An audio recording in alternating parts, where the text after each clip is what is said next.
So I just met with Judith Meriwether at the Acadiana Center for the Arts. She came to see my show. One of the things that you have to do as an artist is talk to people about your work. Sometimes it's nice to just let the work speak for itself, but I will actually be interviewed by Judith soon on KRVS, a live interview, which is exciting and terrifying, but she is a wonderful interviewer, and I'm really looking forward to the process. The studio with Judith Meriwether. And joining me in the KRVS studios this afternoon, I'm really happy to say, is Alicia Faciane. Alicia is an artist, and you have an exhibit that is opening at the Acadiana Center for the Arts. It's official in the loading dock at the ACA. Show furniture, everything's going on. Circle topper fits snug. I don't think it could fit any snugger, which is wonderful because my pieces won't move at all. So this will look very different in a couple of weeks when my show goes up, so it begins. I'm feeling so much better having just dropped off my first load of things to the Acadiana Center for the Art. First load was full of furniture because ceramics needs a place to sit, and basically I'd constructed these things that included mirrors and glass for a shadow box, and boy am I glad that I don't have to transport those anymore, because that was nerve-wracking. Now just for finishing touches to pieces over the weekend, and I install starting Monday. I'm pretty excited. Hopefully it goes well. I've got 3 days pretty much to get it up and running, and we'll see how it goes. So I guess I should start over again. I am an artist in South Louisiana, and I am preparing for an exhibition at the Acadiana Center for the Arts in downtown Lafayette, Louisiana. Close to Home was inspired by books like Peter Rabbit, written by Beatrix Potter, and Alice in Wonderland, written by Lewis Carroll, in which animals possess people-like qualities, including table manners. I always wondered what would happen if these table settings happened in real life. In this project, wildlife were invited guests to handmade table settings in selected yards all over Lafayette Parish in South Louisiana. In the project, as wildlife interacted with the table settings, they were captured on film, often leaving their marks on the unfired clay. The wildlife unknowingly became co-creators.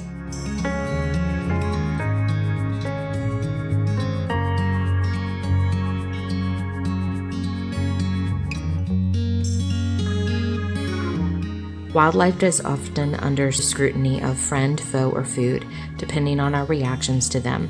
This project examines the relationship between residents and wildlife and explores the idea of cohabitation between humans and the natural world. This relationship can at times be confusing, with questions concerning ownership and respect of property.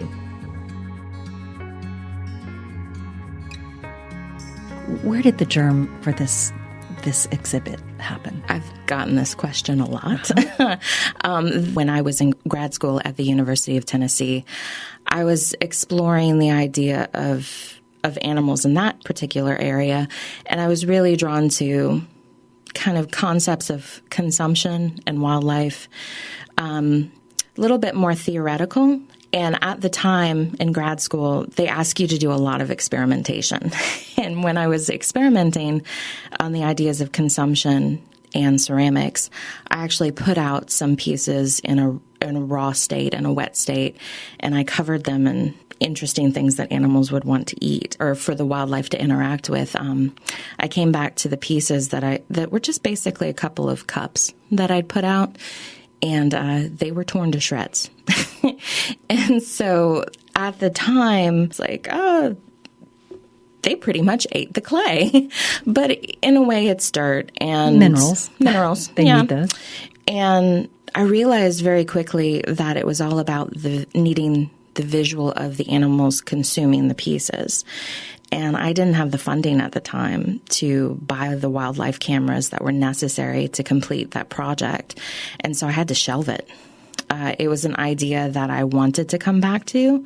I think artists a lot of times have to shelve ideas and come back to them when the time is right. And so I was lucky enough to be a recipient of an ArtSpark grant through the Acadiana Center for the Arts and Lafayette Economic Development Authority. Thanks, guys. To get the wildlife cameras that were necessary to do this project. So this project has been about 7 years in the making, from the actual moment of experimentation to thinking about why I wanted to do this, to actually make table settings that I would put out in a raw state, and then it's completion.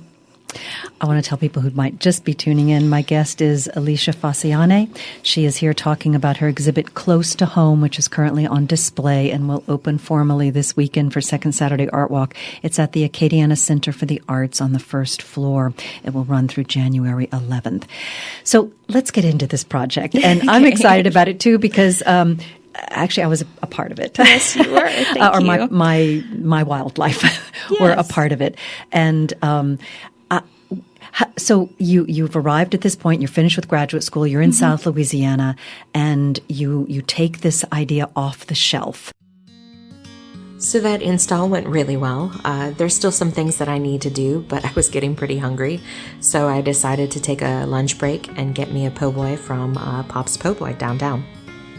I got a banh mi po' boy, so it's like Vietnamese meets Southern Louisiana po' boy style.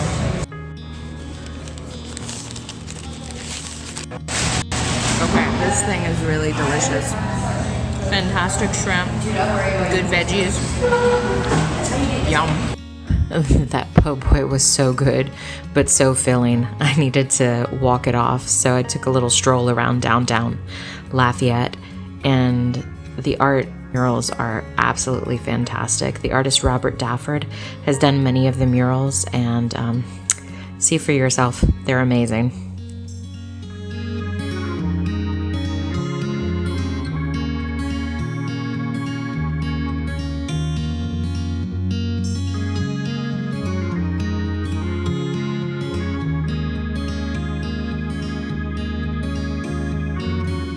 Finally wrapped up at the ACA, and these two people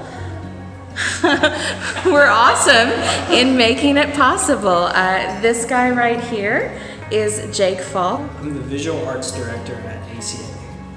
And this is Bethany, Lejeune. She is our preparator. And making magic happen. You've seen her in all of the clips. She's phenomenal. Thank you to these two. The show would not be possible without them. Jaik Faulk is going to take over and do the lighting and labels. Everything's set up.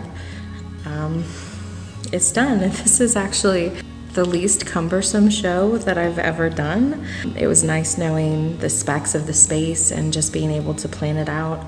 I usually have a lot more carloads, a lot more things, but there's so many little things in this that I've been planning for quite some time that it became really easy to set up, and I had wonderful people to work with. Jaik and Bethany were fantastic. Yeah, it's up. So now I get to relax a little bit before its official opening. We'll see what that looks like when we get there, November 9th. So very excited and very, very proud that it's hanging at the Acadiana Center for the Arts in downtown Lafayette, Louisiana. It's a great space. I'll show you a little bit more now.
there's so many words you could use to describe it. It's charming. It's breathtaking. The vision of it is marvelous.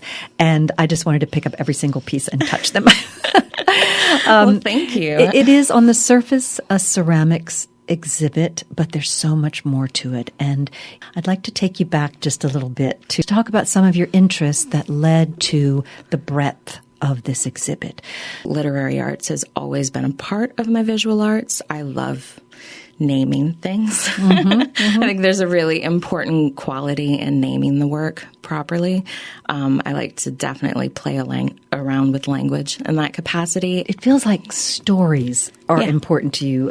Words and language obviously are too, but you wanted to incorporate stories into what you do. And I had a lovely experience of going to your studio last year, I think, to look at some of your pieces, and they all felt like they had stories, that they were characters. This project started off with simply a book, a video, and clay in mind, and I quickly realized that I was missing one of the key components, the stories. So the stories that I collected were from a variety of people. Some were written, some were electronically sent in, and I realized that the encounters with wildlife were what made wildlife more real for people. So these encounters have been captured in these stories, and this collection lives within this show.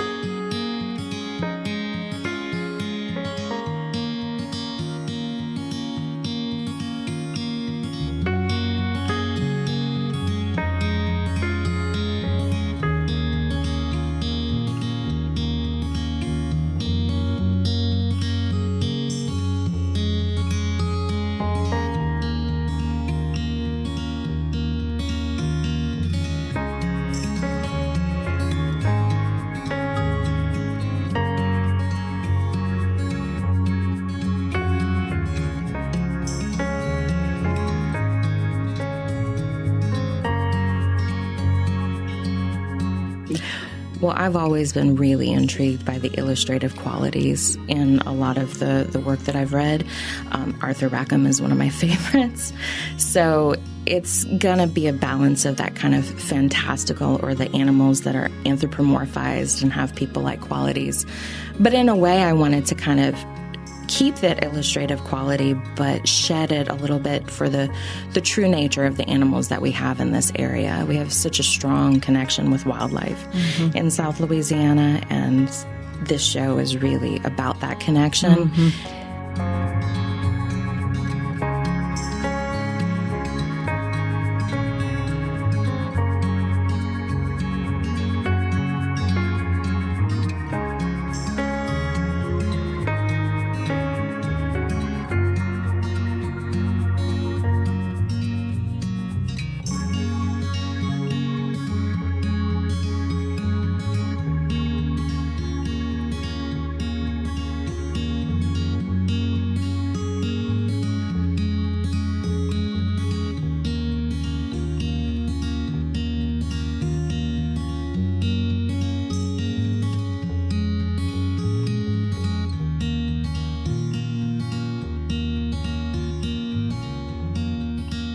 Tables are places where conversations happen, where you exchange thoughts, a meal, and learn about your guests, whoever they may be.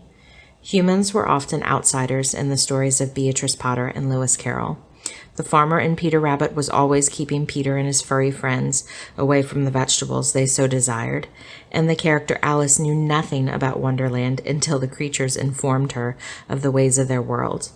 We share so much of this world with things unknown to us. Conversations and observation help the strange become more familiar. Even if I was just an observer, it was nice to briefly share a table with the natural world. Close to Home evolved into something more than just a table setting. It fed into itself, becoming a portrait of wildlife and our relationship with animals as our neighbors.